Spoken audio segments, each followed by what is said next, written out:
Ассалаумалейкум. Бүгінгі күнге негізі актуальны, трендовый болған трендиол сайтын сіздерге айтқым келіп отыр. Ол не нәрсе екен, оның айырмашылығы не нәрсе береді, сол туралы айтқым келіп тұр.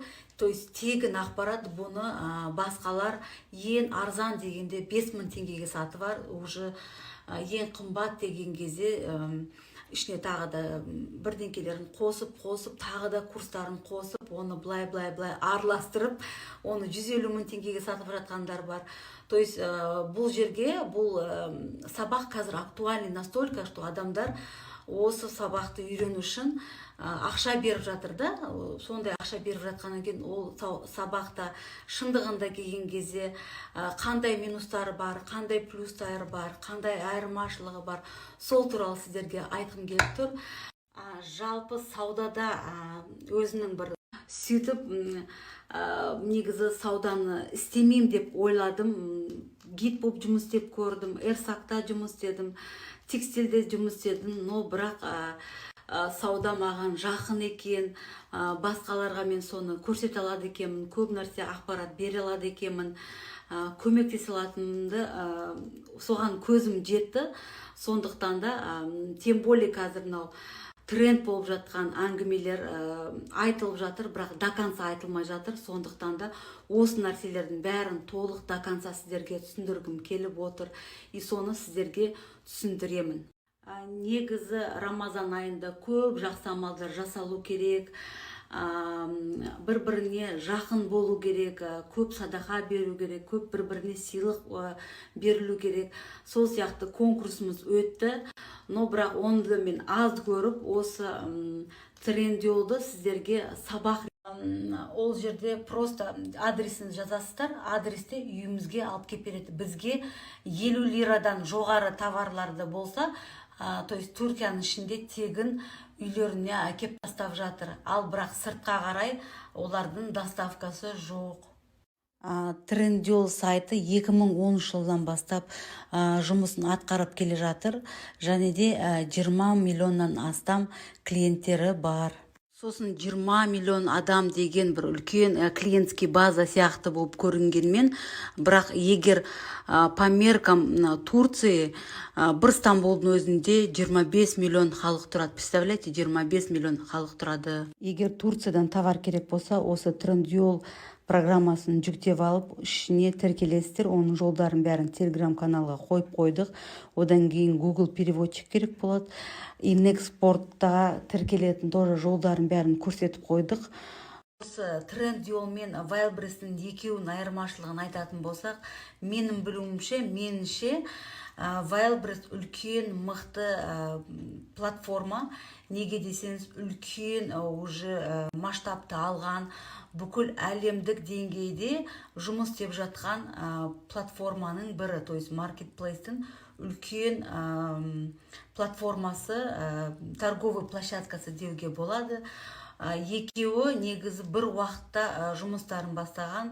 Егер трендиол 2010 жылда басталса, Wildberries 2019-да почти бір уақытта басталған.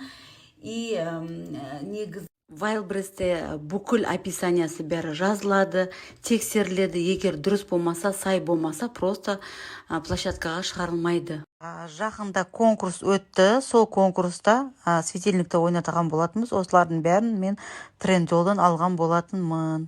Шоп қалатын екі мынандай светильниктің түрлі. Светильник бұл жайып светильник емес, бұл Құран проигрывать. Осылай описаниясын бүкіл бәрін қарап шықтым.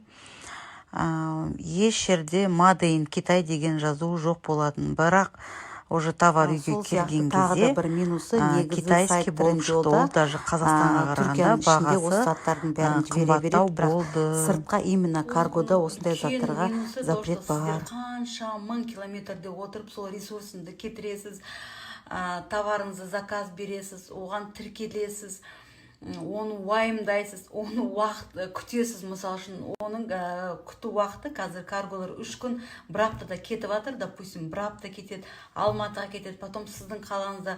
Ондай негізі өзімде де көп отзывтар бар. көп заттарды мен кері қайтардым. Именно бір зат бар, который кері қайтара алмадым.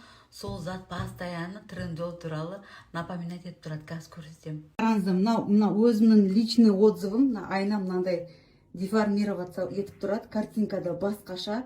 Получается, мына жерде бір пакетте 12 штук. Осының мен 7 комплектін алдым. Бір комплекті 120 лира тұрады. Сонда бұл 7-ні көбейтесіз 120-ға. Вообще бұл айна маған қымбат түсті.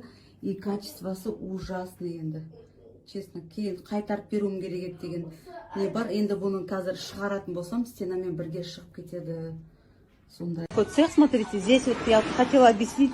Здесь разного образца есть марка. Вот они. Prada, Louis Vuitton, Dolce Gabbana, Chanel, Lacoste, Ne? Aha.